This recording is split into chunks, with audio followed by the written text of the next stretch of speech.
she would make this wonderful shrimp dish called, we called it shrimp oreganata.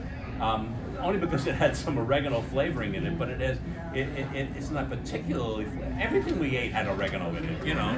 So anyway, I'm going to get started on this. I know the recipe that you have in front of you. If I make any terrible mistakes, let me know.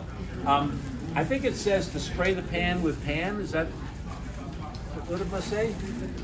Has anybody got the thing there? What is it say? What are we making? We're making the shrimp oreganata.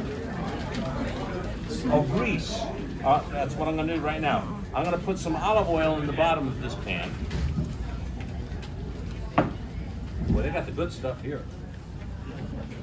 Yeah. People always say to me, "What kind of olive, oil do you use?" I said, "Just use an extra virgin olive oil, whatever kind you like, but it's got to be extra virgin olive oil. And if it's imported, that's even better. There are wonderful Italian, and I also like the Spanish olive oil. So." Very good. So whatever you like, but not Crisco, because there's it's a distinctive flavor difference, but it's also it has different smoke points that they have with different oils, and so if it says olive oil, use olive oil. All right, I'm going to let that get all over there. Meanwhile, I've got thanks to our prep people, I have some chopped parsley, fresh parsley. Fresh parsley, when you add it to a recipe, does a couple of things. One, the color is great. It always makes things look better. But also, it has the sort of an oxidizing capacity to bring out the flavors of the food that it is incorporated into. So adding chopped parsley is not just for the looks, as my grandmother would say. And now I'm going to make a mixture of breadcrumbs. And I'm going to be pretty generous with that. And I'm going to put some, what do we got here? Oh yeah. Now I know there are some people who go, I don't eat red pepper, I don't eat hot pepper, I don't eat hot things. The pepperoncini, and this happens to be a good version of it, because this is fine ground. It's not the flakes, the big flakes where you might get a flake in your mouth and it kills you. What you want is the flavor from this, not the heat. So all you need to add is just a tiny little bit of this into your mixture. Okay, that's it. But don't leave it out. It's a wonderful addition. It adds not heat, but brightness to it, and it adds a distinctive pepper flavor. I am going to add oregano because this is called oreganata. Not surprisingly. And I'm going to add, it's called oreganata, Chris, put it in there. And I'm going to add a little bit of, this is a little bit of salt and pepper. Oh, it's in a little grinder.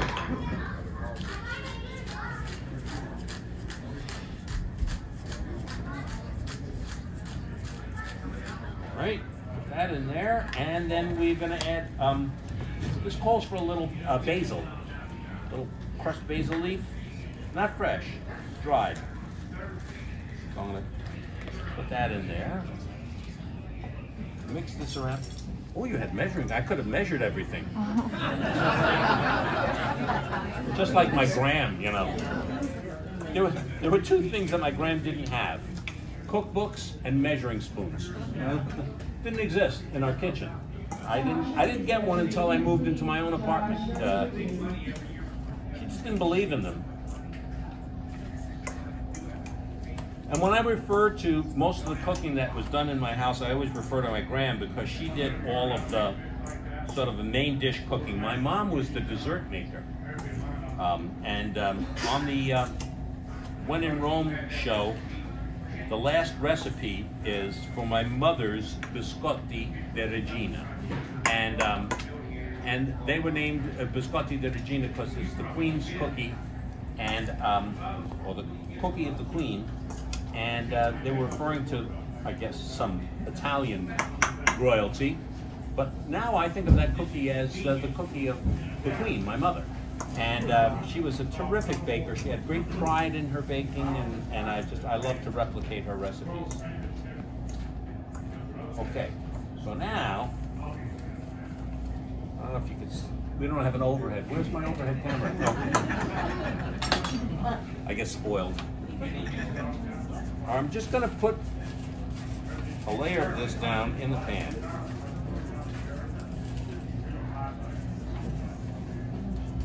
And part of this, the joy of this recipe is that you don't have to like individually coat each shrimp. All right. Now, I also have to say for this recipe,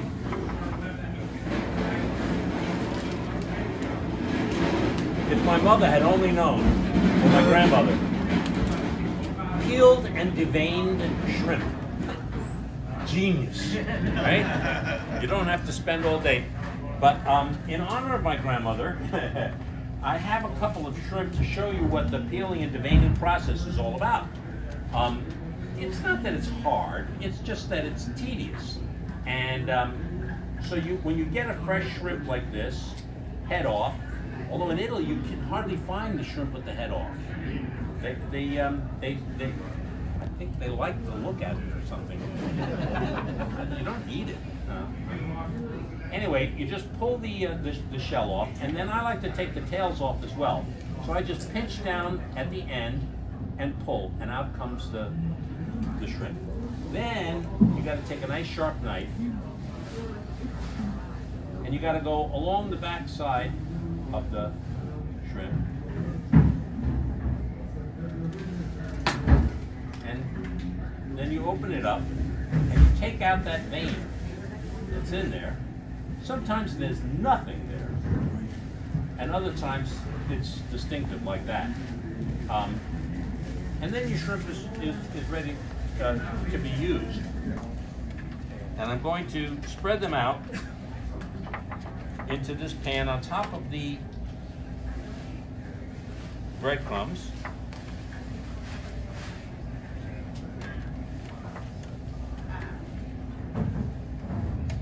I want to make sure that they're on top of the breadcrumbs and that they don't. Oh, we've got a lot of shrimp. This is 2 pounds, I'm told, Trevor said. 2 pounds of the peeled and deveined shrimp. The nice thing about peeled and deveined is also you're not paying for the shell. So, you know, it's economical too in its own way. Never mind the time and effort that it saves you.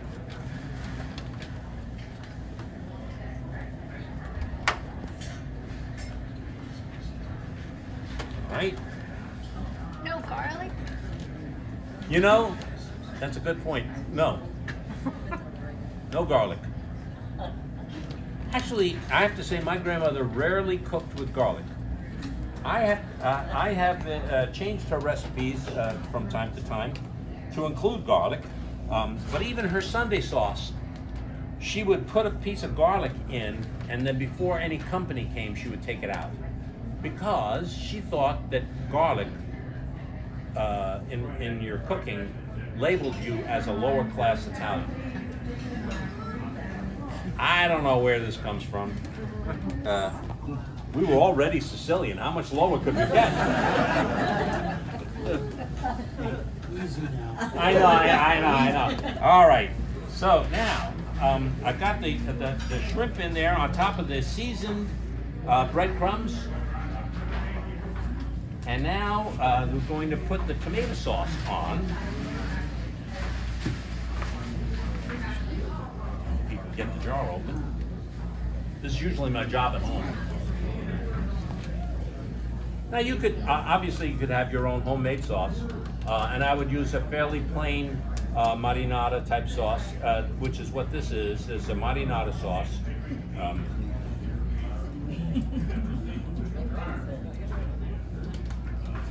And I would just try to evenly pour the sauce.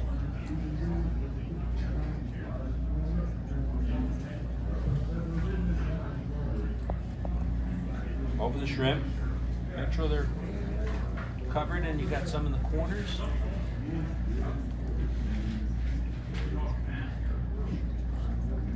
All right. It's going to be a good tray.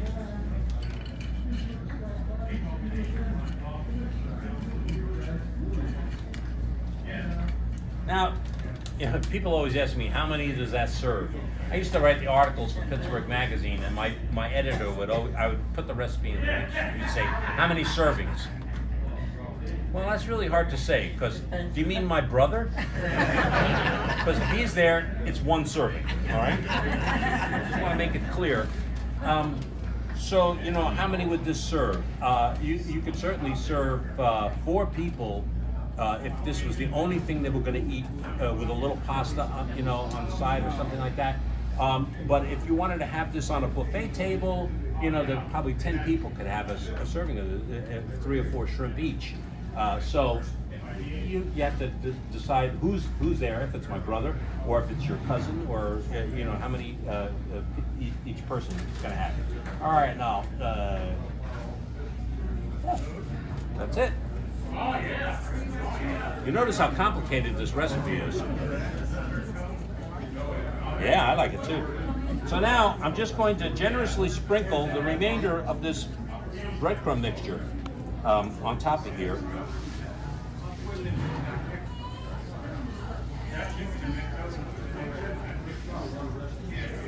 And actually, the breadcrumb and tomato, and as it bakes and whatnot, with the flavor of the shrimp, was part of my favorite part of this dish when I was a kid. So it's not just a coating; it's actually part of the dish.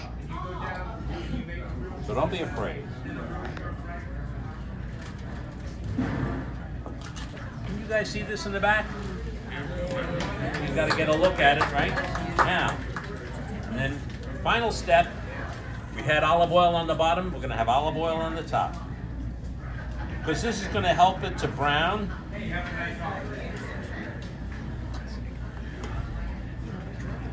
And oil transmits flavor. So if you have oil in your dish, the flavors that are in the dish are going to come through much better in the mouth. So don't be afraid to use some olive oil. You don't want it greasy, but oil is good.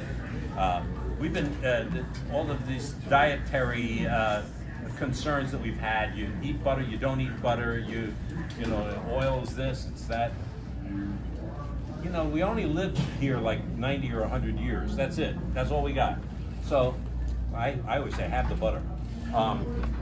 And you put this in the oven at about 350 degrees for maybe 10 minutes. What you want to notice is when the breadcrumbs on the top start to brown, the shrimp will be fully cooked if the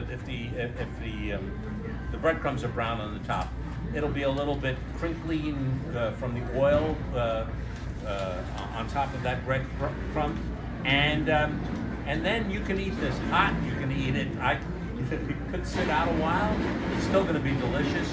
And as I said, you can serve how many people, or you can serve my brother. He'd be glad to eat this whole thing. You don't have to cover it. No. I don't cover it because you don't want it to cook. You don't want the shrimp to cook too much. This way, you get a nice crispy bottom and top, and the shrimp will not be overcooked. That's the only real danger with shrimp is overcooking. I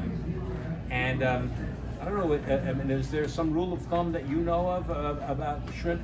Yeah, they do cook quickly. Yeah, they do. Somebody told me, when you start a shrimp, it's like this. And as it starts to cook, the shrimp comes around. And when it gets to just this point, it's done. So I don't know if that's true or not, but that's what I usually just cook it until I remember it's in the oven,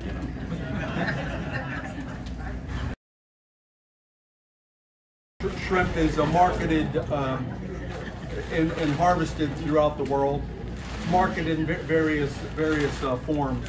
This being the green headless raw shell on.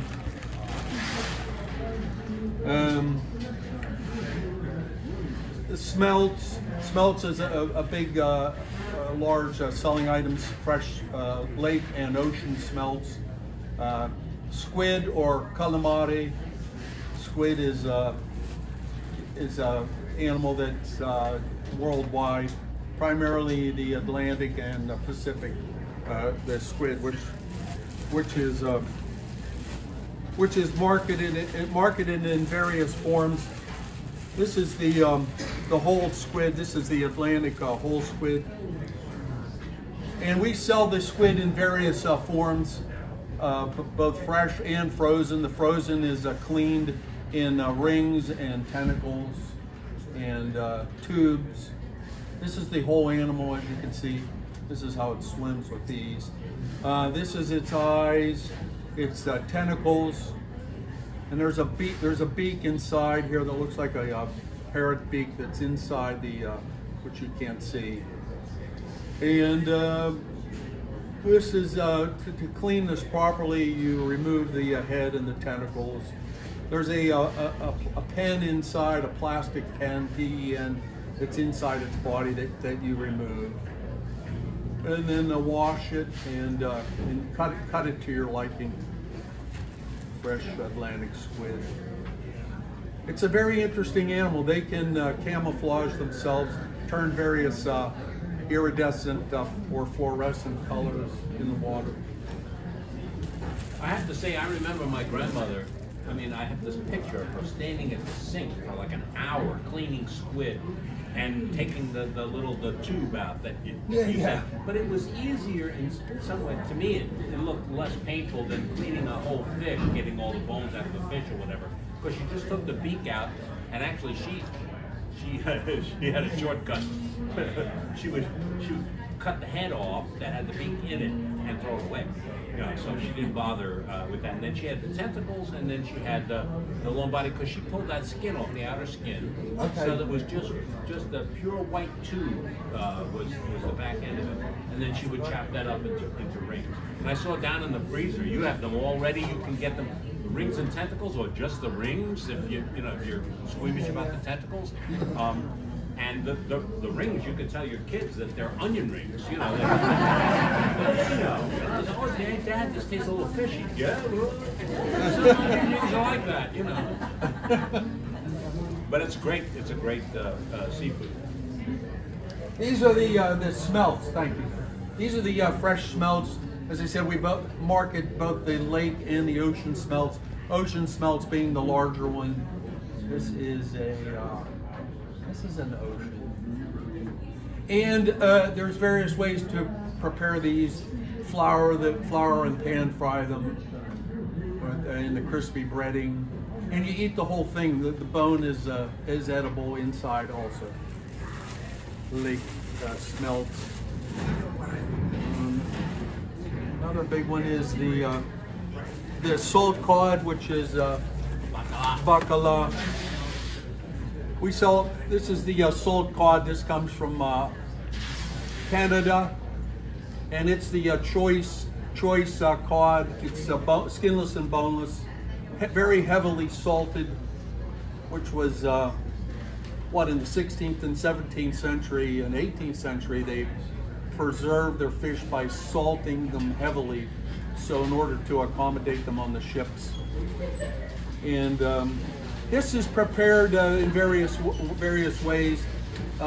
Most commonly, you have to soak this for 3 or 4 days in the refrigerator, changing the water 2 or 3 times a day to remove all the salt. We had a little basin sink in the basement of our house, and Graham would get the bacala, but she got it in like long planks. They looked like an ironing board, and they were much more solid than that. That's a little soft. Yeah, with the skin on. Well, yeah, it was like everything, you know. It was called stock. And she would put this into the tub, and the whole house, because the smell would come up through the house. 3 stories of the house smelled like dead fish. Not just fish, dead fish. My dad would go, oh. And then, you know, I think every year he had a hope that the bacala that she made from it would warrant the misery that you had to spend the 3 days before. The process to change an ironing board into something edible, you know. So that, the next item is the shellfish that you can incorporate into your meals. These are the little neck clams. Clams are harvested all over the world. These come from Virginia. The real small ones are called little necks, which are these. Then the top necks, cherry stones, the little bit larger ones. But these are fresh. You can tell there's a nice solid sound when you pick them up. If you have a hollow one or a dead one that doesn't close, then you discard it. But these are kept dry and cold. These you can use in various ways. Best used in pasta. These are the fresh saltwater farm-raised cultured mussels. These come from Rhode Island, and they are accommodated by the government certificate tag that states where they're harvested from, the temperature, the date. And these are fresh. These are quite good. These are most commonly served. You put them in a saute pan with seafood stock, white wine, garlic. There's various ways to, but they open quite easily. The next item is the crab meat that we sell. You can use this as well. This is jumbo lump. This comes from Indonesia. It's the blue swimming crab, which is endemic to here in the eastern seaboard of the United States. There's 12 different species of blue swimming crab. And this is fully cooked and pasteurized, enabling you to keep it for a long time in your refrigerator. And this is the jumbo lump. Today we got the fresh eel in. This is already dressed without the head. Normally we have them whole with the head, but this one is dressed. This is a fresh ocean eel. And the Italian word is the capitone for the large one, and anguilla for the smaller one. And you have to know how to prepare this, which I don't.